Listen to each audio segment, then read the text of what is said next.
After Kingdom Hearts 1, Sora, Donald, and Goofy are led to Castle Oblivion by a man in a black coat. When they enter the castle, they all mention that it feels like Mickey and Riku are there. After this, the hooded figure tells them that they can find people they miss within the castle, which Sora assumes is Riku. Then the mysterious man tells them that they'll lose memories as they go deeper into the castle, but they'll also gain new ones. After this, the hooded figure creates a card based on Sora's memories. This card recreates Traverse Town, and our heroes realize that Castle Oblivion is recreating their adventures from Kingdom Hearts 1. Following this, our trio defeats the guard armor and goes to the next floor, where they meet Axel, who works with the hooded man. After this, Sora fights Axel and defeats him. Then Axel gives him new cards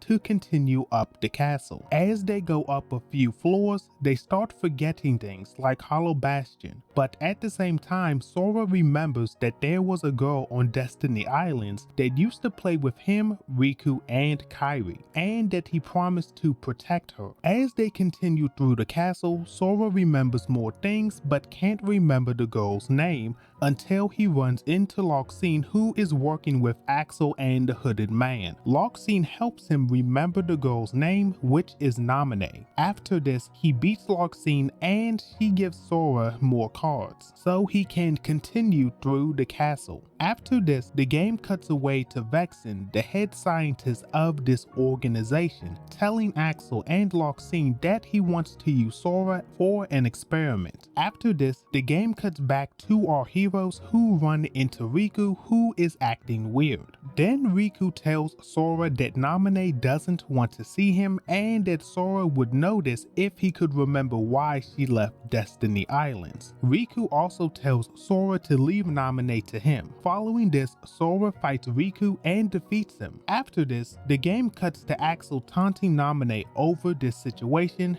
Then Axel and Luxu make fun of Vexen because his plan with Riku didn't work. Then we find out the hooded man's name is Marluxia, and this conversation reveals that the black coats don't have hearts. Afterwards, the game cuts back to our heroes and it seems like Sora has forgotten Kairi. When they get to the 10th floor, Vexen is waiting for them and tells Sora that he's been controlling Riku and attacks Sora. After their fight, Vexen gives Sora a card that was made from memories from the other side of his heart. Then the game cuts to Marluxia ordering Axel to destroy Vexen for interfering with the plan. Then the game cuts back to our heroes in this unknown world, but as they continue, Sora says that the town feels familiar and the place's name is Twilight Town. Then Vexen appears to attack Sora again, but Sora defeats him. After the fight, Vexen tries to tell Sora his group's plans, but Axel kills him. After this, Axel returns to Marluxia and Marluxia tells Axel that destroying Vexen was a test to prove his loyalty, and now Axel can help him and Luxu take over the organization by manipulating Sora's memories of Naminé. After this, the game cuts back to Sora, who runs into Riku again,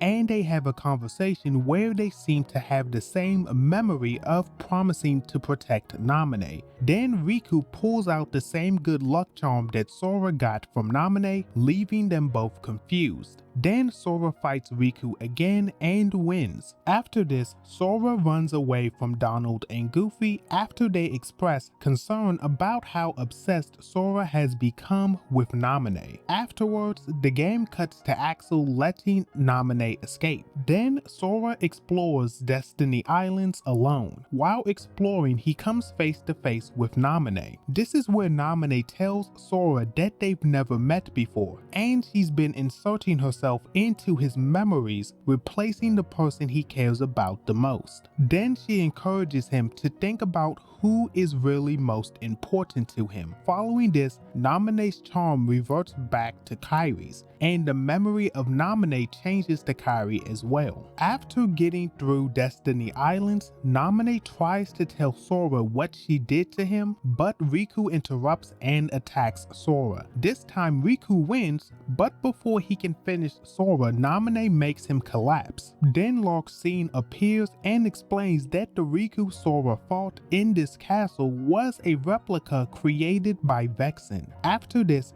she continues to explain that Naminé has the power to manipulate and create new memories within Sora and the people close to him. But she doesn't get a chance to explain how Naminé has this power because Sora is joined by Donald and Goofy, who help him fight. After defeating Luxu, Naminé apologizes for messing with everyone's memories, and she offers to fix their memories, but she can only do this on the 13th floor. So Sora, Donald, and Goofy go to the last floor. Then the game cuts to Marluxia kidnapping Naminé. Then Axel tries to kill Marluxia because he betrayed their boss. But unfortunately, Sora arrives as Marluxia is using Naminé as a shield, so Sora fights Axel. After defeating Axel, Sora catches up to Marluxia and Naminé. Then Replica Riku takes Naminé back. After this, Sora fights Marluxia twice and defeats him. Following this,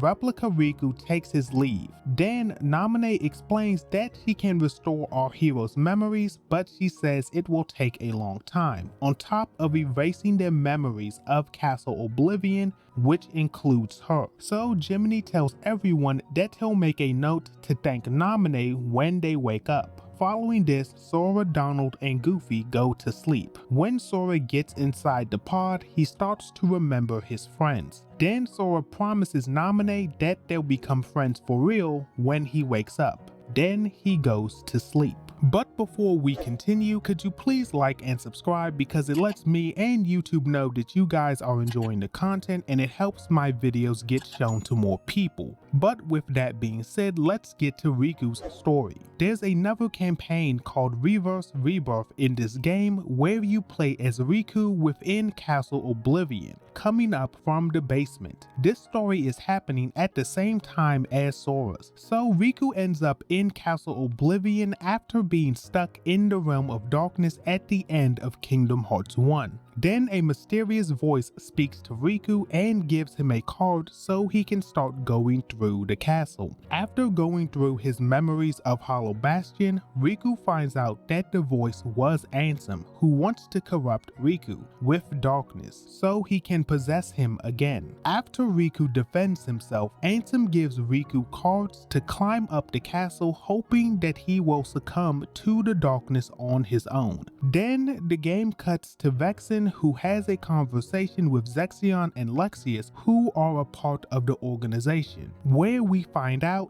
they know Riku is in the castle. Following this, Vexen attacks Riku so he can get the data for his replica. Following this, Riku continues up the castle until he runs into his replica. Riku fights his replica and wins. Then Replica Riku leaves. After going up a couple of floors, the game cuts to Xion and Lexaeus discussing Vexen being killed by Axel and wanting to corrupt Riku for their purposes. Following this, Lexaeus attacks Riku to bring out his darkness, and he does, but he dies in the process. After this, Riku almost gets possessed by Ansem again, but King Mickey's power saves him. Following this, the game cuts to Axel talking to Xion, revealing that Sora didn't destroy him. After this, Xion tries to manipulate Riku to give in to the darkness by using illusions, but Naminé disguised as Kairi encourages Riku to overcome the darkness and make that power his own. Following this, Riku fights Xion and wins, but Xion runs away to Axel, who has Replica Riku, after the events of Sora's story. Replica Riku absorbs Xion's power, destroying him. After this, Mickey reunites with Riku. Then Mickey explains that when he was in the realm of darkness, the card for Twilight Town appeared and brought him to Castle Oblivion. After this, Riku uses the Twilight Town card and meets Diz, who tells him to find Naminé. As Riku continues to explore Twilight Town, Replica Riku challenges the real Riku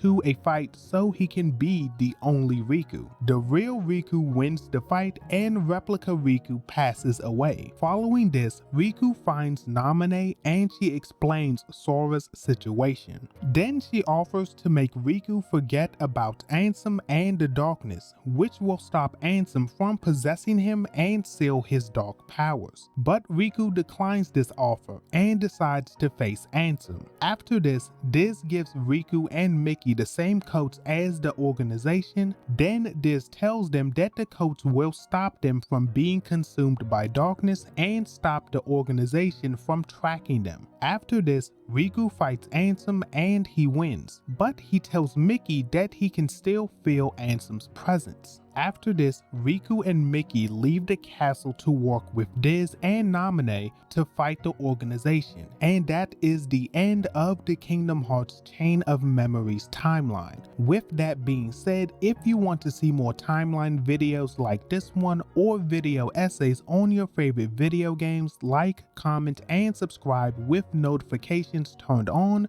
But with that being said, it's been Skipx and I'm out.